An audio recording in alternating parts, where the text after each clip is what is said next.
So welcome everyone. It's great to see you for our 3CL seminar. I'd like to introduce Suren Gomtsian, who is coming to us from Leeds. And he will speak today on shareholder engagement by large institutional investors. So this is his paper in the printed version.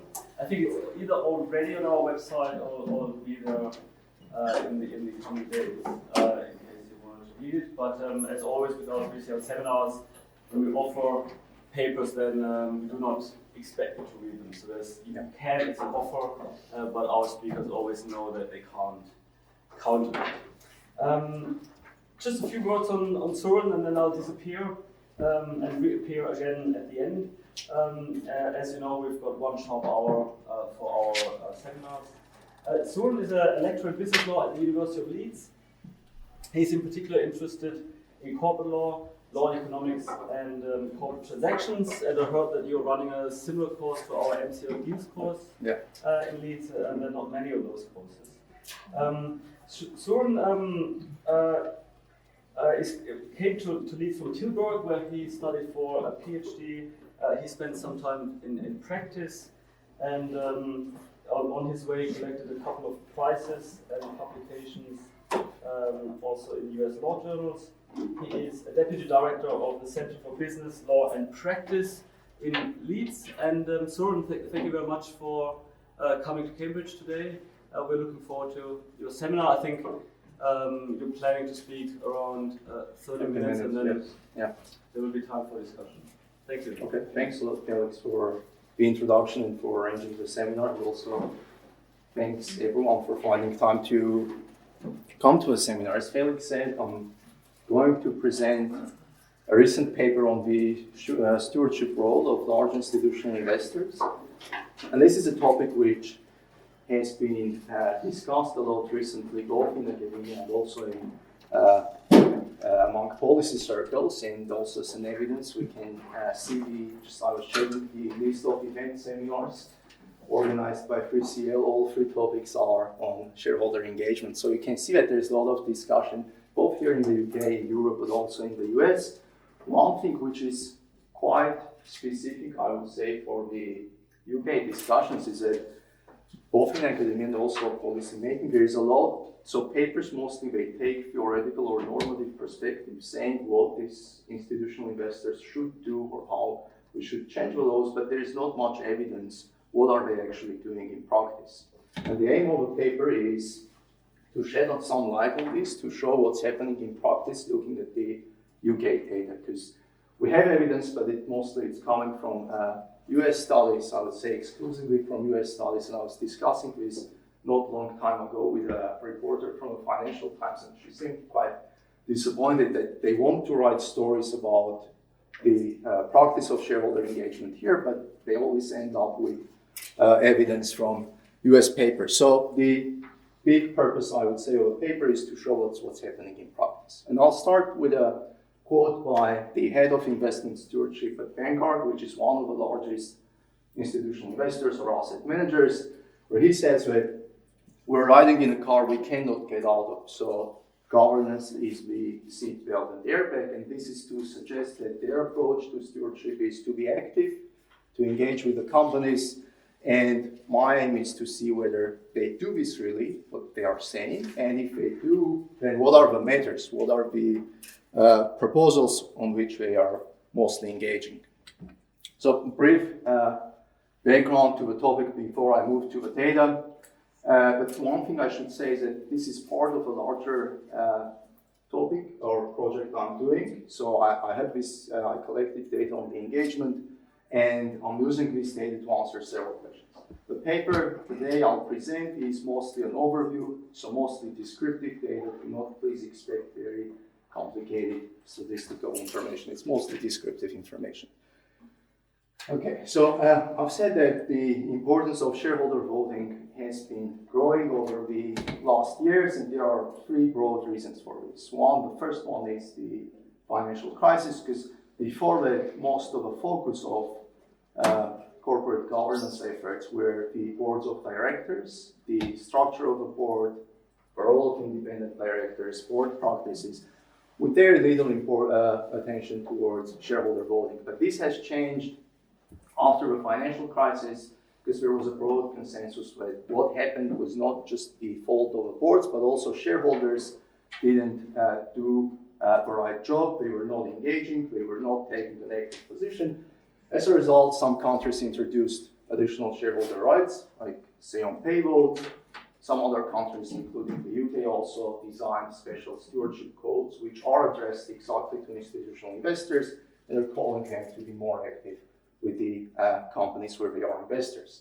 The second reason is that in parallel with these developments, with the strengthening of shareholder rights, also a small group of large institutional investors have consolidated their positions, have strengthened their positions as shareholders. So we have a small group of investors who are repeatedly appearing among the largest shareholders in many listed companies, which is strengthening, at least in theory, their incentives to engage with these companies, because now the shareholdings are bigger and they will get more out of this engagement. And then the third reason, which also leads to more importance, is also the increasing role of activist shareholders, because if we have more activist demands, it means that there are more shareholder votes which matter, and usually these large investors, they become the swing votes which can affect the results of the votes. Okay, so we have more attention to the topic, but as I said, surprisingly quite little evidence, especially in Europe and including in the UK, about the role of large institutional investors. What do they do in practice? So most of the discussions, both in academia and also in media, they are based on anecdotal evidence, and the dominant themes are that these investors, institutional investors, they are not active. They prefer selling shares rather than engaging with the companies. And even if they do not sell, then most often they are too deferential to the corporate managers, meaning that they are not opposing the proposals which are supported by managers, and by not opposing this, given their large shareholdings, they are silencing the votes of other more active shareholders. There's more information in the US, including empirical data, and my aim today is to do basically three things. First, I want to show who are these large institutional investors. So we all know that they are the dominant shareholders. As far as I know, the information I have is the most updated information on the ownership structures, but I'll not just say that they have what are their overall shareholdings, that they are dominant, but also we'll show the names who are these institutional shareholders. The second point, the main part of the paper, is to show how are they engaging with the companies where they are investors. So that's the information on practice of engagement, and also at the end I'll try also perhaps discuss these results in the broader context of the literature and also some policy implications, which maybe I will not cover during the presentations, but we may have a chance to come back to these policy implications during the discussion. So first, information on the ownership. So who are these large institutional investors? And here you can see the largest shareholders in FTSE 100 companies, so the largest 100 companies in the UK. On the left side are the strategic shareholders. These are the company founders, could be managers, but also could be the government, which is, for example, the largest shareholder in the Royal Bank of Scotland. And the size of a circle shows the average shareholding in all these 100 companies, FTSE 100 companies. At the other end, on the right side, are the holdings of all other shareholders, and in the middle we have the largest 20 shareholders, their average shareholdings in all these 100 companies, and all 20, without an exception, are asset managers. And the largest one among them is BlackRock here, with an average shareholding of 6% in every company in the FTSE 100 list. Okay, so all our US or UK-based asset managers, we see these big US names, BlackRock, Vanguard, State Street, Fidelity, but there are also some UK asset managers such as Legal & General, Aberdeen, Standard Life. The only exception is the Norwegian Sovereign Wealth Fund, which we can say it's an asset manager or we can say it's a sovereign wealth fund. But the point is that all 20 are large asset managers. This is another way to look at this data. So each line here is one of the FTSE 100 companies, and we can see the shareholdings of the largest shareholders. The blue line shows the shareholdings of top 10 shareholders on all these companies in each company. And by top 10 can be every shareholder, founders, government, institutional investors. And you can see that the average line, top 10 shareholders, is about 40%. So it's a dispersed ownership. There's typically not a single shareholder which has a large shareholding. So top 10 have an average 40%, and remarkably, more than half of these 40%, 22%, is controlled by this group of 20 asset managers. So that's the orange lines, which shows the shareholdings of top 20 asset managers in these companies, and the average, which is 22%. The situation is similar in FTSE 350 companies. Again, the average of top 20 shareholders is around 22%. The only difference is that the shareholdings are more evenly distributed, so we don't have this situation where BlackRock is clearly dominating. All are similar to each other. And also, the importance of American asset managers is lower, so more UK-based asset managers are among the controllers.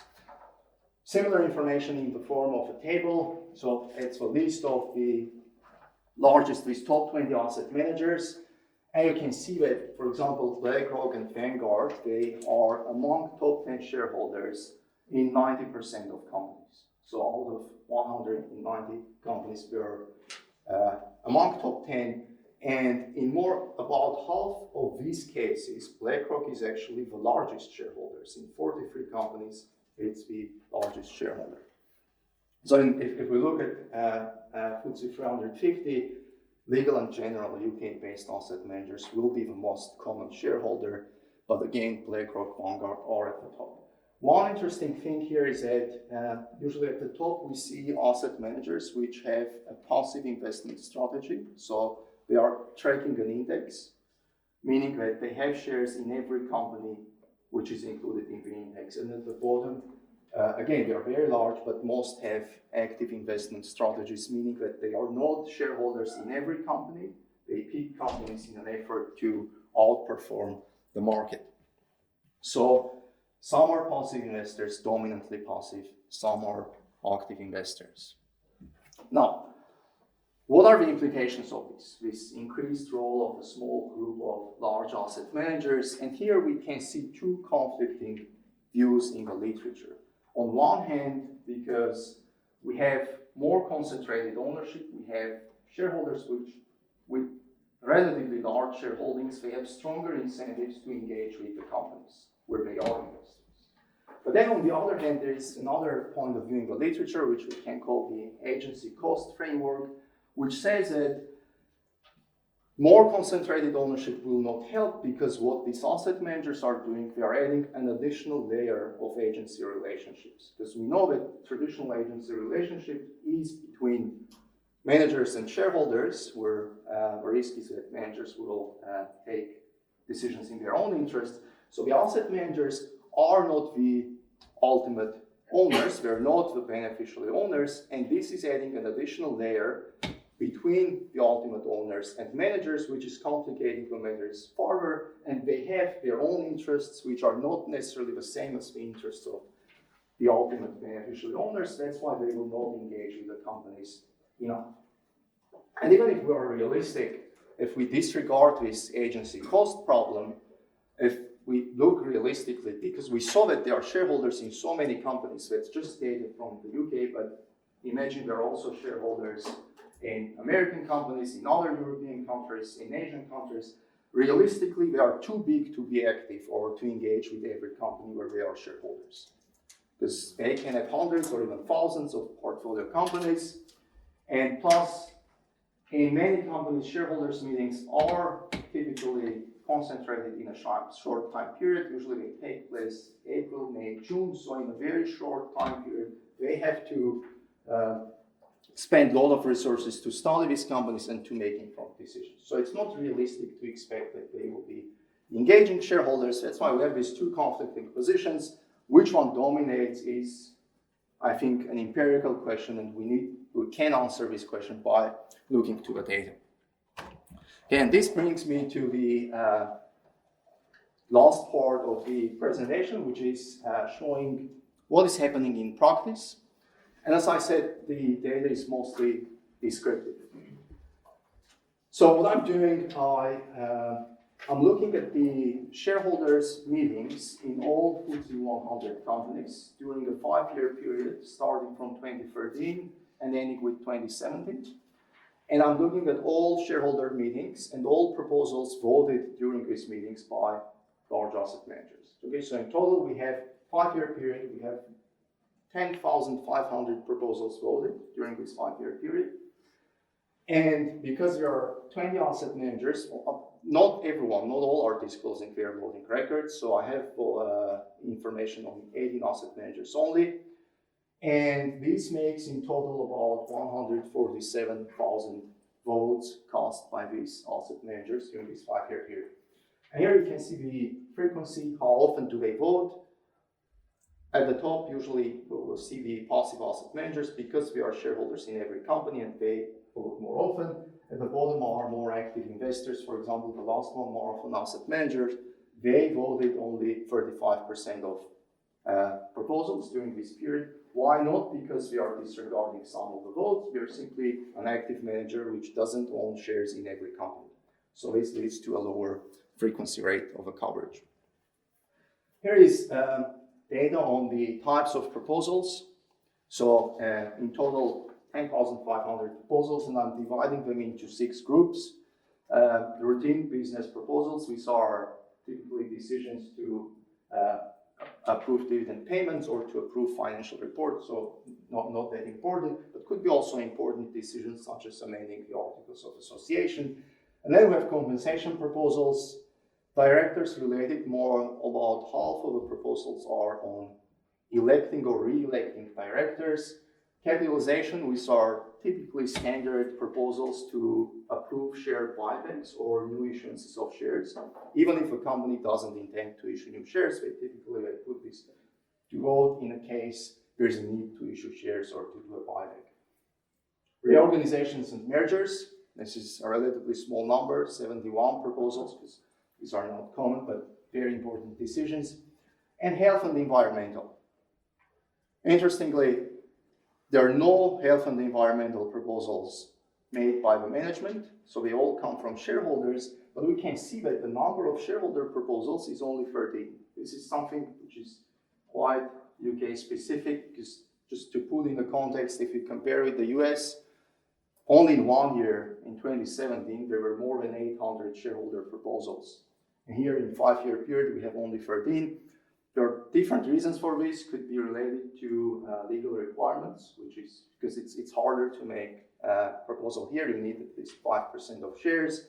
In the US, owning shares worth $2,000 will be enough. But another reason could be also the role of the corporate governance code, because 1/3 or almost half of the shareholder proposals in the US are related to making improvements in corporate governance. And these are things which are here in the UK Corporate Governance Code, and boards had to initiate these changes themselves. There's no need for a top-down approach for shareholders. So, quite small number of shareholder proposals, and I'll focus mostly on management proposals. And the point is to see whether asset managers are opposing management or engaging on these proposals. So, several observations based on these voting records. The first one is that large asset managers are voting their shares. And here it's important to note that unlike in the US, there is no mandatory requirement to vote. So mutual funds in the US, they are required to vote their shares. Nothing similar in the UK. It's just a best practice recommendation in the stewardship code.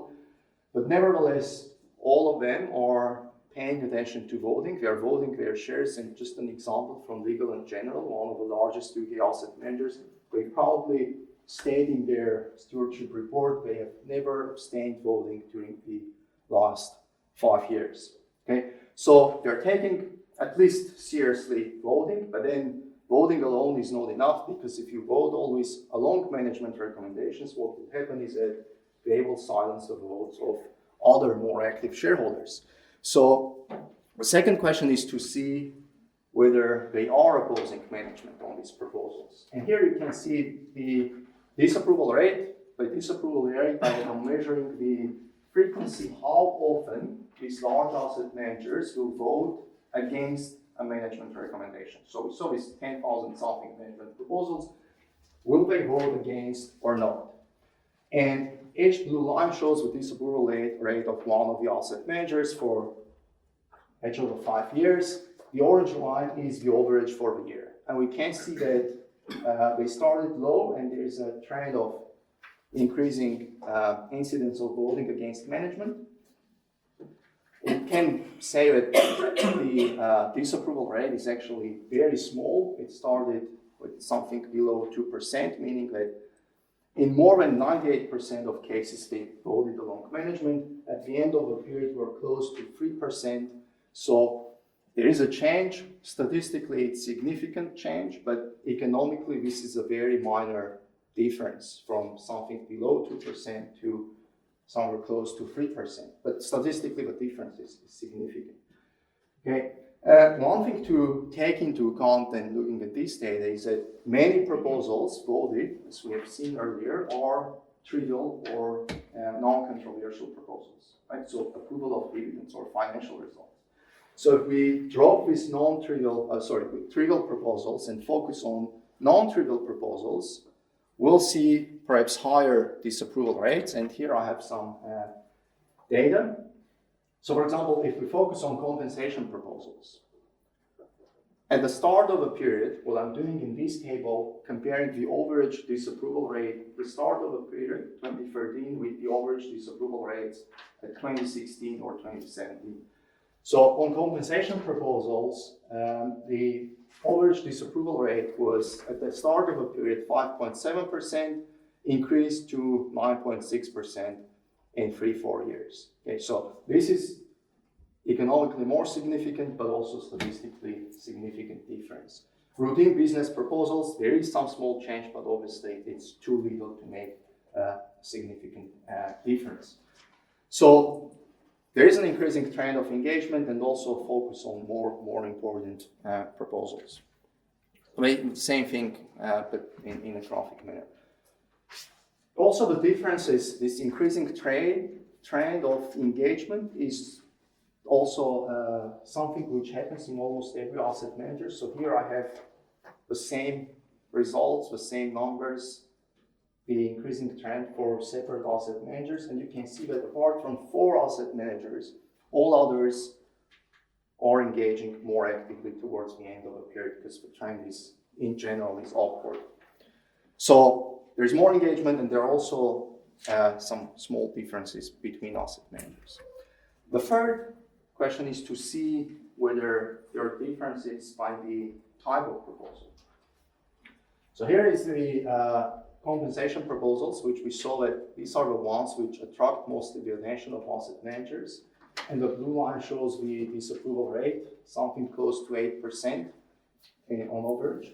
So in 8% of cases, we are voting against management recommendations. But then on other proposals, including on directors-related matters, which is, we can argue, one of the most important rights given to shareholders, because they can affect the composition of a board.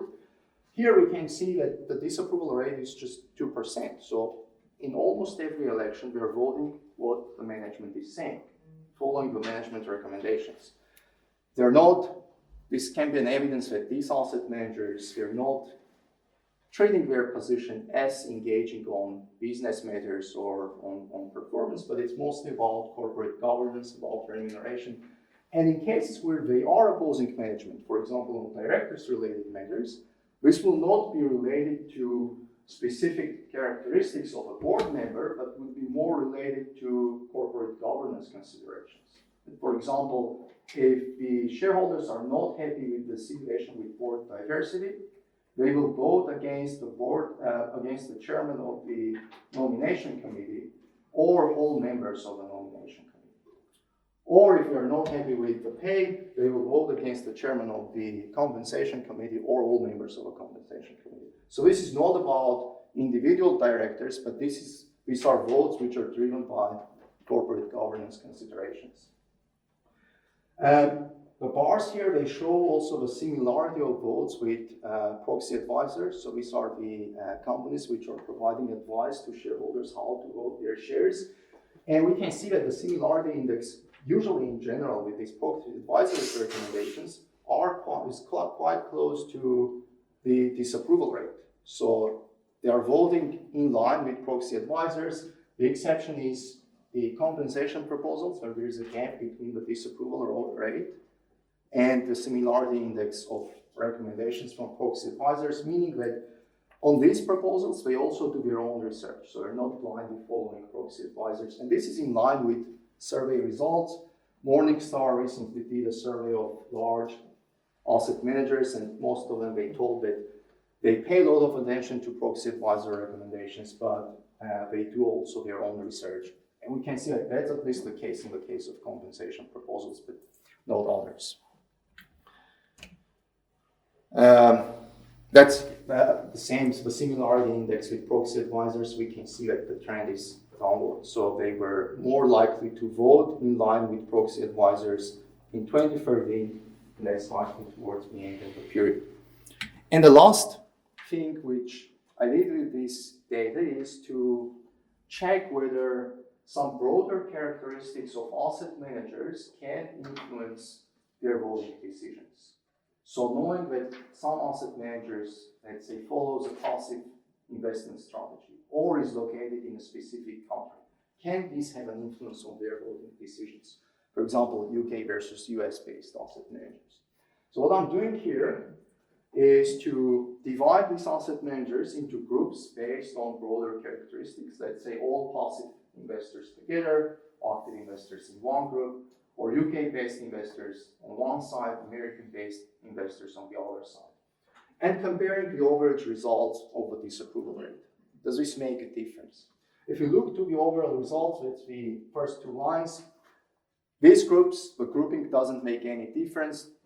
No matter where we put an asset manager, active or passive, US or UK based, in 98% of cases, almost 98% of cases, they will vote along the management recommendation. But then we divide this by proposal type. There's one thing where there's a difference, and that's on compensation proposals. So here, UK-based asset managers are more likely to oppose the management than the US-based asset managers. And the difference is both statistically significant, and I think also economically it's significant. It's a big number. So UK-based asset managers would vote against compensation in about 12% of cases, whereas American-based funds vote against management only in 4% of cases. So 12%, 4%, it's a big difference. And reasons can be different. Again, if we follow media discussions, I think there are two dominant themes why shareholders vote against management compensation. One is that the pay is not aligned with performance. The second one is that the pay is too high. And it seems that the discussion in the US focuses more on alignment between pay and performance or incentives, whereas high pay itself is a big problem in Europe and in the UK, which perhaps could explain why these asset managers are more likely to vote against. So it's more, it's related also to, I don't know, cultural or political discussions within the country, what's going on. So to conclude, I think we can see that there is a growing engagement by large asset managers. There's a small group of these asset managers which have important position, and they are paying more attention to this engagement. They're more often voting against management. But at the same time, we can see variations, differences between different asset managers. It's not easy to put them into groups and to say that passive managers are more passive in engagement, actives are more active. The only difference where we can see that belonging to a group makes a difference is on compensation voting based by US or UK based managers. But also an important point is that the size of these asset managers has an important limit on the engagement efforts they are doing, because they are too big to be active in all situations, meaning that they will specialize on governance engagement and also perhaps on engagement which is related to offering solutions or promoting some activities for global challenges such as diversity or social problems. And more recently, we can see also a lot of discussion about climate risk, which is not reflected in this study because the end period was 2017, whereas climate risk discussions came mostly this year. So they are specializing on governance, meaning that there's no engagement on performance, there's no engagement on operational matters. These are things which we cannot expect from these large asset managers if we're relying on engagement matters. And also on governance matters, governance engagement, they are applying standard approaches to all companies where they are investors. This is for a simple reason because they are investors in many companies, for a simple reason to use the same analysis across many companies. So it's mostly governance engagement with a standard approach applied across all companies rather than company-specific engagement. I'll stop here, and thanks a lot for the attention. I'm open to questions, including critical, and to suggestions. Yes, please. Okay, so engagement. You call about engagement. It's a lot of great data here, a lot of great work on voting. Voting is not engagement. Engagement is reaching out in some kind of proactive discussion between the shareholders and management. That is not what you're measuring. You're measuring voting. You also have, ultimately, and you acknowledge there's two schools of thought, but you have an optimistic take on things. So I'll just quote from the abstract. The results show growing shareholder stewardship efforts by large asset managers. That sounds, wow, I tell you, the FRC should be going, wow, this is great. This is a paper I want to promote. Having gone through it, I would tell absolutely the opposite story. I think this is an immensely convincing condemnation of the passivity of UK shareholders. Moving from 98% yes to 97.5% yes, that's pathetic. And also, how many shareholder proposals were there? 13 out of 10,500. Pathetic. And so I would actually revert it and say this shows the complete bankruptcy of shareholder activism in Britain. Not the opposite. It's like you want to be favorable. To me, this is just like, oh my goodness, they are hopeless, utterly hopeless.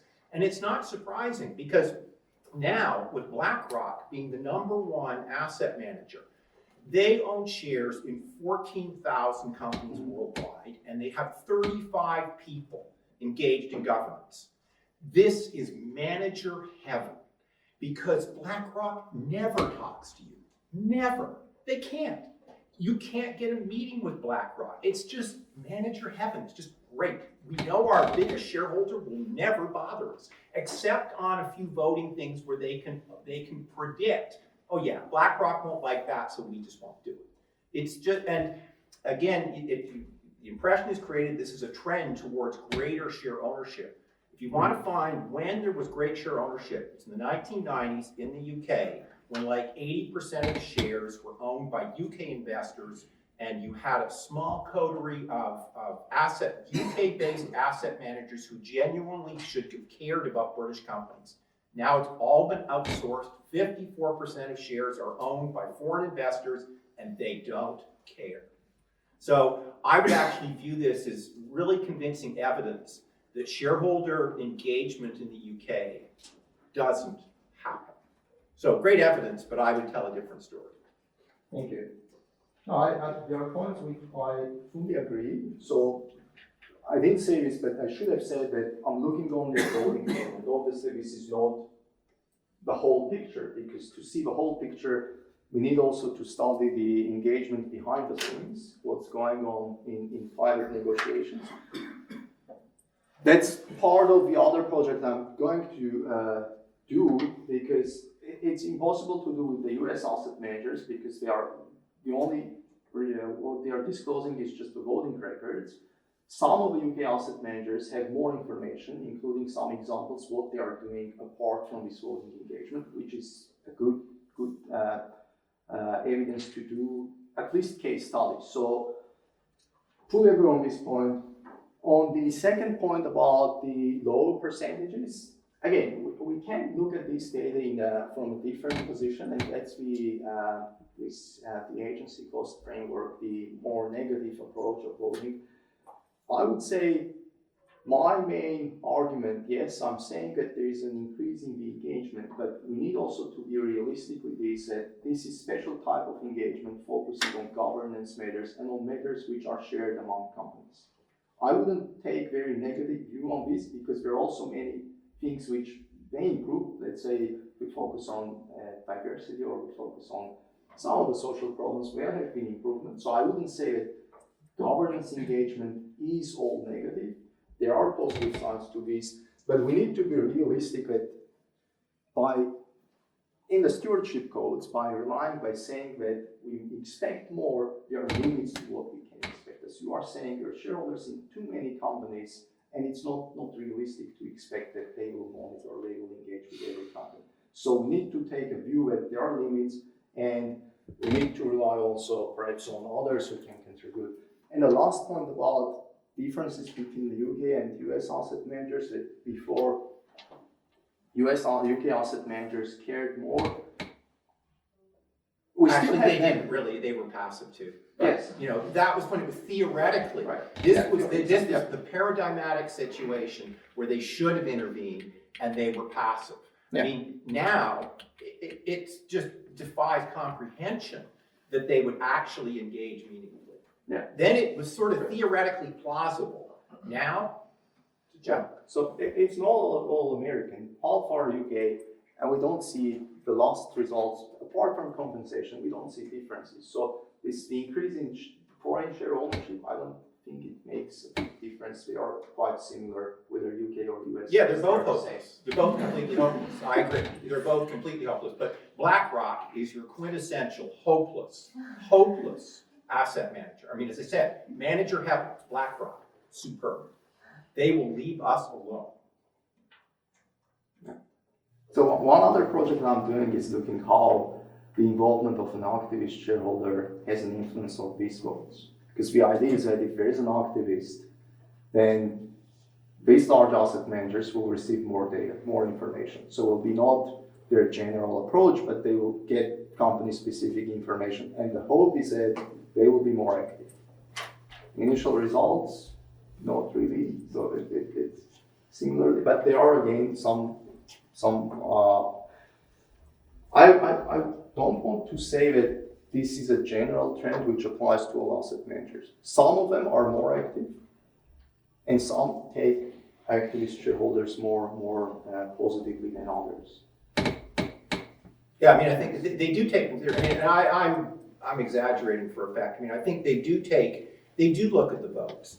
But I mean, actually, the correlation you found with the proxy advisors, that should be worrying, because that is pretty substantial, pretty close. It does look like they're free riding. I don't know whether they are, and so it might be too harsh there. And I do think they take the activists seriously. They listen to them, but tracking it and finding it's going to be a little tricky, because often what happens is the companies go, we better do something because actually we're losing our institutional shareholders. So I think they are doing stuff. It's going to be hard to nail down. Doesn't mean you shouldn't try, but it's going to be tricky finding the effect through these kind of votes, because typically what will happen is the companies work incredibly hard to get to 97.5% yes. And they will do stuff in advance. It's just that they work really hard. They want their AGMs to be the most boring occasion they could ever come up with. And they work very hard to achieve that. And they can make changes before they get there. So it's not that I've overstated it, but it's just once you get to the voting outcome, the managers have worked very hard, the executives have worked very hard to get to these outcomes. And the shareholders can have influence before that. the tricky thing for you is it's kind of hard to measure. Yeah. It is hard to measure. But this data is great. I mean, as I said, I can use it. I'll use it next year to confirm a whole bunch of points in my lectures. So, didn't serve a purpose. But the situation is worse. Is worse. I have no funding, nothing, so no conflicts here. But the situation, this is a similarity with proxy advisors. The situation is worse if we look to smaller asset managers. So here, Sure. at least, there is some decreasing trend. If you look to smaller asset managers, they don't have, you said BlackRock is with 35 people, others don't have a single person, so they fully 100% full. And BlackRock's 35 people will be smart, and they will pay attention to it. But to expect them to engage as opposed to vote is asking a lot.